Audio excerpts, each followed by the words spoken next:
Hey guys, it's Dani. Today we are working with a long neck miniature Phalaenopsis orchid.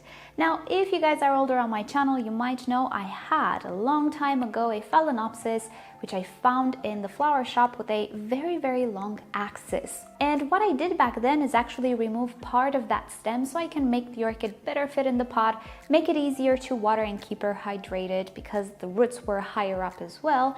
And it worked okay, the whole procedure, but the problem with that orchid was that it had a serious issue. I'm not entirely sure, maybe a virus at this point I'm considering it, due to the very weird pattern and patches on the leaves that it developed. So after a year, Sally, the whole orchid withered off, which is again another symptom of having a virus infection, although again, not 100%, I did not test it.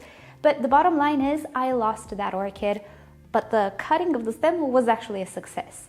And here we are today, 3 years later, I think. Here we have another orchid with a very long stem. This is a miniature that I purchased last year, and if you remember, it was already pretty obvious that it had some sort of issues at the time. I wasn't exactly sure what type of issues, but now I think I can tell that the stem has a really big portion where it's completely dried. It's not alive anymore. And the roots are sprouting from way up top. We can also see a basal keiki here, which might be, in this particular case, a response to stress. This orchid used to have a keiki here as well, but it's withering off. Can you see? It's already drying off. Something's wrong with this orchid. And I decided to take you guys along while we tackle it, see what's wrong, because you can always have surprises. You never know what you're gonna discover, and it's just interesting and well worth documenting. So with that said, let's go to the repotting table and see what's what with this orchid. So first of all, let's start by unpotting this orchid and see what we have inside the medium. I don't expect to have many roots. Look how wobbly this orchid is. Now, because the stem is completely gone, I suspect the roots are gone as well. There's nothing to actually keep them alive and nourish them. Even though roots, you can say they nourish the plant because they absorb water and nutrients, the plant itself nourishes the roots as well. So let's see what we have here. Okay, we have nothing as expected. There was a root here, which is no longer alive. And you can see that this keiki that sprouted very low on the stem is not alive anymore either. Okay, there are a few very interesting things we can touch base with. Sometimes you will see on your orchid that suffers from stem rot or crown rot that the roots are still good. However though, this does not mean that the orchid will survive. The core of the orchid is the stem, and if the stem is gone, nothing can revive the orchid unless a portion of the stem is still alive and can create a keiki or a root or, well, something of the sorts. Basically a keiki is what you're looking for. But this orchid stem is just not alive anymore. So what happened was, and I think you could see at the beginning of the video, leaves started to fall one by one from the base upwards. And here you can see that the stem is just completely gone. It's absolutely dried. And you can see the root as well is starting to dry. And as we reach the end, it's still alive. But this velamen looks still alive because it's the last one to go. It is a little weird and a little upsetting, yes, but that's how it is. Trust me, this cannot survive on its own, even though the root is still green. Now about the mother plant, we can see that the stem is rather long and this portion of the stem is completely gone. The roots are gone as well due to the fact that the stem is gone. So what I want to do is cut it, make it shorter, because at this point I could actually keep it, but it's just not gonna look okay in a pot. The roots will not be created from this portion of the stem since it's not alive. They will be created from the top and they will have to travel quite a lot until they reach the medium, which is fine since the orchid is an epiphyte, but it's not all that great with me because I will need to work a little harder to maintain them hydrated. What I want them to do is go inside the medium and get hydrated and not give me headaches pretty much. So I will cut a portion of the stem. So I have my sterilized pair of whiskers here. I think this will work because the stem is quite thin. So first cut, I will make it here where I think everything is gone. I don't think there's anything alive anymore. Absolutely. Let's take a closer look. And here we are. It is very, very obvious that there's nothing green here. The stem is very, very dark. So I can go a little further up, maybe up to here. I might actually start to reach live tissue here, which is fine. Let's see. No, it's not. Not sure what hint of color you see on the camera, but in real life, I took a very close look and this is not alive. It is just dried stem. So what I can do is let this be and not seal off anything, which might be what I'm gonna do. Let me take a closer look by removing a few sheets. You know what? I think I can cut up to here and still be okay. However, I kind of really wanted to show you how I seal off stems. We'll see what to do. I'm gonna cut just a little further up. And still, this is dried tissue, which is okay with me. Let's remove a few of these sheets because they're not gonna help anything. So I think we can see that the dried tissue ends somewhere here, and from this section on, we have live tissue. So if I really wanted to, I could go ahead and do this. And yeah, here we go, we still have dried tissue. I'm gonna leave my orchid like this because any open wound is a door inside, but I will at the same time show you how I seal stems and rhizomes if they are live tissue and not dried. What I use is hot glue. So this is not necessary on my particular orchid because the ending here is already dried, is already sealed. But if the stem would still be green, what I would do is just place a little blob of hot glue like this, let it dry, and my orchid would be good to go. Let me get you a little close up. Here we go. And this will make sure that no pathogens will enter the stem or rhizome that you just cut. So here is an example in which I use the hot glue method. This is actually a keiki, it's an arachnus. When I purchased it, it was still attached to a big part of the mother plant's stem. And because I wanted to remove that part, but I didn't want to cut the actual keiki, what I did was I sealed off this wound with some hot glue. And as you can see, no reinfection occurred for the past 6 months or so, I believe. This portion dried very, very nice, and that's pretty much what I wanted. And it's not the only orchid that I use the hot glue on. I did not have issues so far, but you can use other things as well. And down below in the description, you will find my vanilla video when I first received the cuttings. In that video, I used hot wax, which acts pretty much in the same way. So if you don't have hot glue, you can use wax candles as well, because the best thing about these sealants is that they do not wash away with water. And particularly if you have an orchid which you need to pot and you know that that portion of the stem will remain wet for quite extended times, it's better to use something that will not dissolve in water. So cinnamon is not the best in this circumstance. Okay, the next step for this orchid is to actually soak it up because I want to make these roots a lot more flexible than they are. Currently, if I tried to bend them a little bit to make them fit in the pot, I might snap them. So I will use the decorative container that I had her in and just try to place these roots inside, making sure that I don't break them. There we go. I could have used a bigger container, but I think this will do because the roots will wake up the water. So I'm gonna let it sit for 5 minutes or so, time in which let's talk about the new pot and the new setup. So the pot and setup that I'm gonna use for this Mini Phalaenopsis is a lechuza pot. I actually have a few lying around, and I decided to use them with the tiniest of my Phalaenopsis orchids, which will benefit from the extra moisture since these are thirsty little creatures. They will grow out to be quite thirsty and a little hectic when it comes to watering. It helps that Phalaenopsis generally are very adaptable and they don't really fussle that much with the type of setup you're actually using for them. So might as well use these pots for something. I would not place an orchid that I would like to monitor the roots of in these pots, but Mini Phalaenopsis are kind of like, you've seen one, you've seen them all pretty much. And if anything happens to the roots inside, well, they're gonna tell me because they're on top of the medium so I can see if the portion on top is gone. If that goes away, then I have issues in the pot, but I suspect I won't. And the medium that I will use will be a combination of bark and moss, a little bit more moss since we are dealing with a self-watering pot. And of course the moss will be pretty loose because these types of pots don't have external ventilation. They rely on the ventilation that can come through the top, and of course when you pour water inside, that water sucks air through the top, and that's about it. I don't believe this is a suitable setup for all environments, definitely not for those who have really humid or really cool environments. You won't be able to use the self-watering aspect of things, but for those of us who have pretty hot climates, it can work very well. And down below, I will actually show you how my lava burst did in something like this. It was amazing, and I decided to put her back in something like this. So with some orchids, definitely you can use them.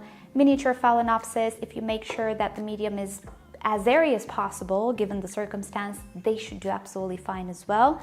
And yeah, at least for a while until it outgrows it, I do want to put these pots to good use because they do save me a lot of time.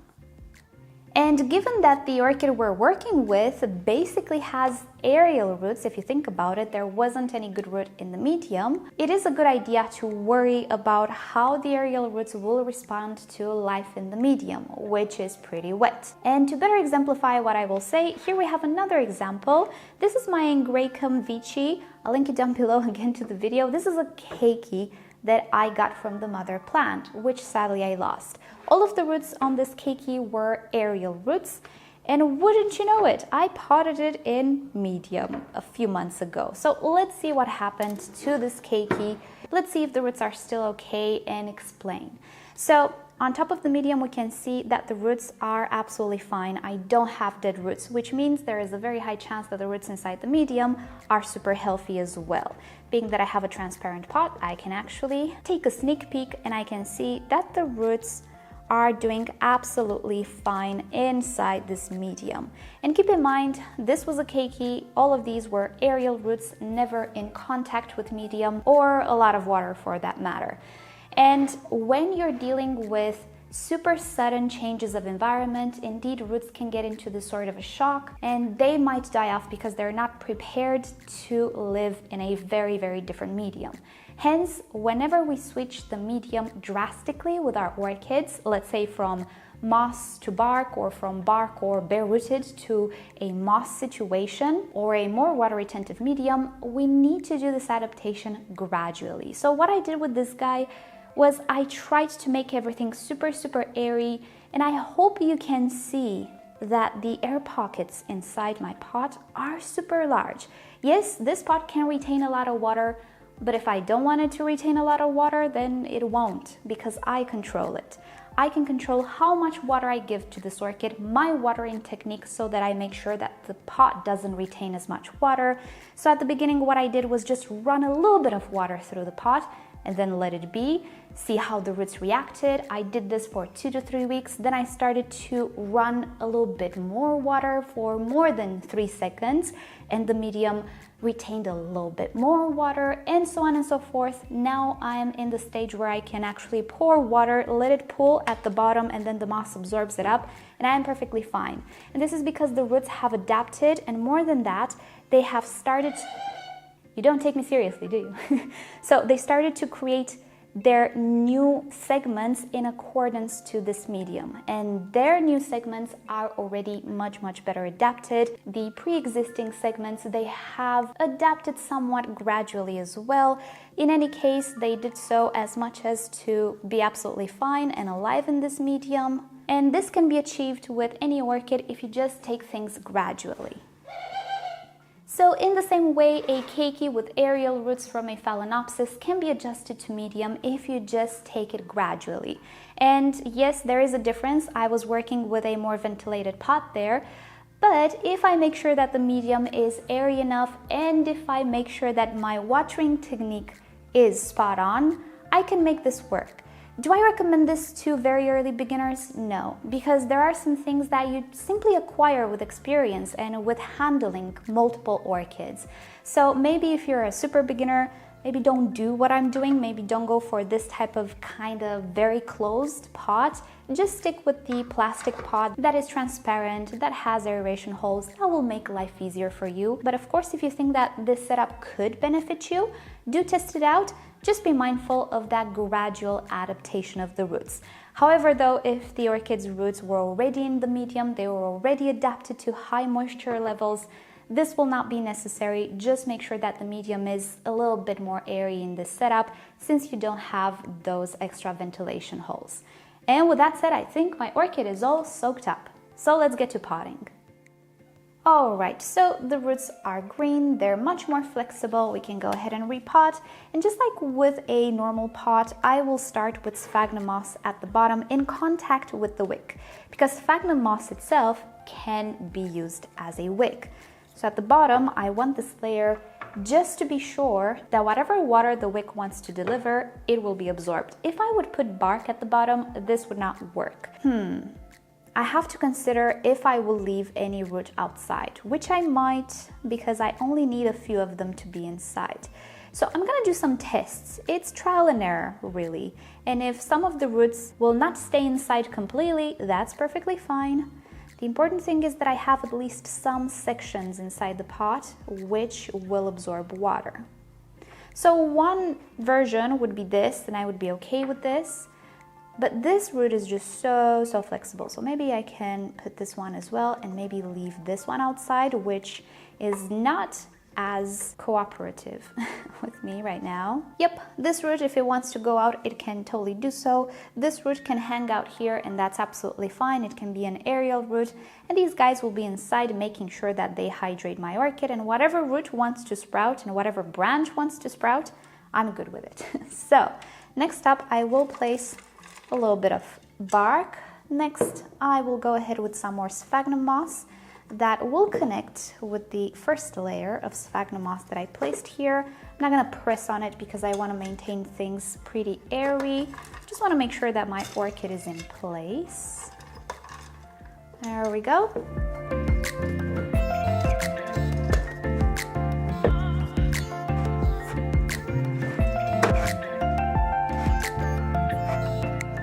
And voila, there we have it. My orchid is done. So at the top, I'm still keeping the full bark layer because I don't want an explosion of algae here. Other than that, this is so airy. And that's what I want, because this is a self-watering pot. If I want to make it stay wetter, all I need to do is make sure that I put a little bit more water in the reservoir. At the beginning, I'm not gonna put a lot of water. I'm gonna do that gradual adaptation thing and see how the roots respond to that. And afterwards, I can put a little bit more water in the reservoir. Now, how about this bark? Because if bark stays wet a little bit too long, it's gonna degrade a lot faster, which is true. It will degrade faster. I think faster than the sphagnum moss, because this is really good quality sphagnum moss and this is, I don't know how good quality bark. Well, the thing is that even miniature Phalaenopsis, they will outgrow these pots because they create such thick roots. So if I get a year from this setup, that would be great, because I think after a year I would need to up pot the orchid anyway. If I can get more than a year, that's even better. Maybe I can get a year and a half, and that would make everything worth it, because it's going to be a year and a half of me not stressing way too much about watering this orchid. It's going to be a year in which the orchid will be happy with the hydration that it gets. It will not be in danger of becoming dehydrated, and a year and a half of putting this pot to good use. So if I add it all up, it's worth it in my opinion.